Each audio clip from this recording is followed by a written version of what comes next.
Alright, what's up guys? Above Average back with another Reasons to Play video. It's snowing here in New York City. I think this is my first snow video. So this video is going to be Reasons to Play Dark World. Now, we're getting a new Dark World Fusion, which requires the Rainbow plus any 2+ fiends, and it destroys all monsters, all cards your opponent controls on summon, which is a little bit crazy.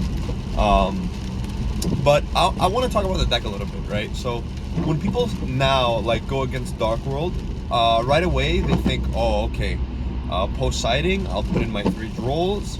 I know that if they go first, they're gonna just like rip my whole hand and do something crazy, and you know, it's just a super combo deck, right?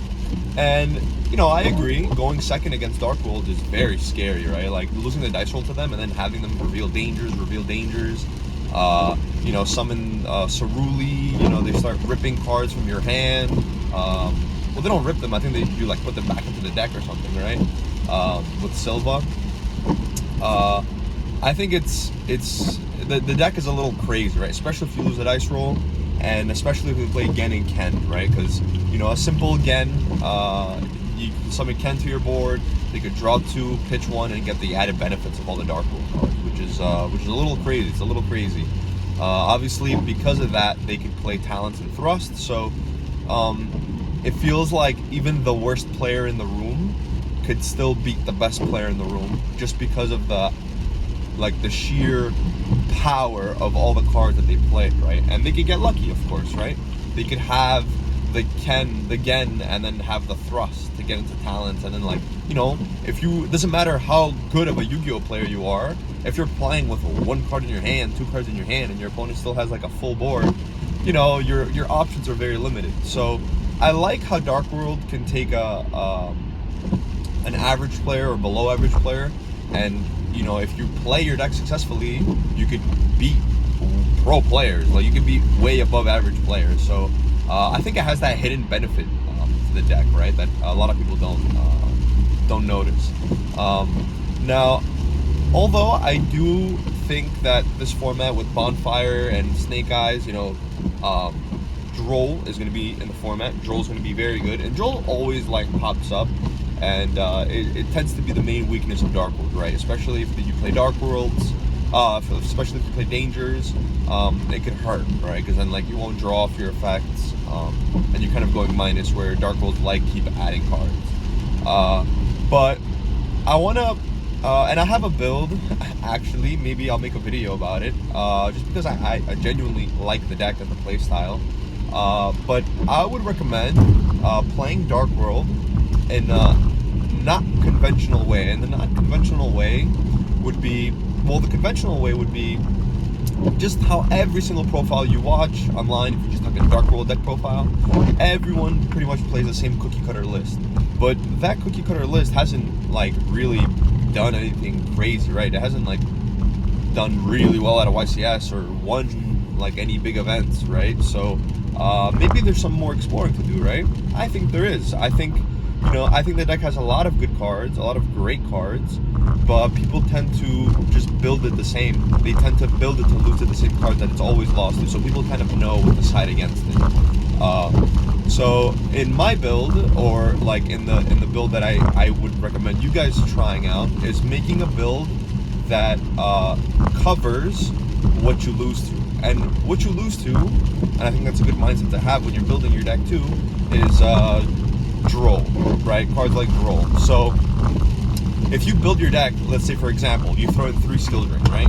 That could be a card that if you start doing your combo, if you get stopped somewhere, you could set Skill Drain and pass, and then you have to hope your opponent, you know, with playing with 1 less card, if they had Droll, gets over your Skill Drain, right? Because keep in mind, Dark Worlds is a deck that's very good with Skill Drain. You know, they have 3,000 attack monsters.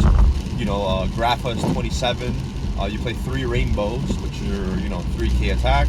Your extra deck monsters, you know, you can play Chimera. It has 3,300 attack. You know, your fusion monsters are huge. So most likely you're gonna have the biggest monster on the board, right? So that's really cool, and that's a good reason to play Skill Drain. If you know you could always put big cards on the board, that's a good reason to play Skill Drain. Moving forward, I think there's a little engine that people could play. Although the Genin you won't like necessarily be putting in Ken and Ken, you could play with the Chimera cards, right? The level 5 Chimera also, I think it's the level 5 that adds another Fiend from your deck to your hand. I think it's a level 5 or lower Fiend, or level 5 or higher Fiend. So that there's some synergy there. The fusion also, the Chimera fusion could also work with the Dark World cards, so that's pretty cool. I think Dark Corridor, I see people playing it at 2, but I think that's like a instant 3 of. I'm not sure why people are playing it at 2. It's at worst case, going second, you could just search Grapha, pitch Grapha, and you could pop any card on the board, which is a little crazy to me. So that's kind of like the reasons to play the deck. I think just having that scary part of it, where you could beat even the best players in the room with a deck, is like an insane pro, right? I think it's a very good reason to play the deck, and I think if people are just prepared for other decks and not prepared for Dark World, you could really catch them by surprise, right? And then I think, again, like, if you were to play it, the deck build it in a way that it's okay if you get drolled, or it doesn't hurt as much if you get drolled, then you have a really powerful deck in your hands, and you can definitely do very well at locals, if not regionals or YCS.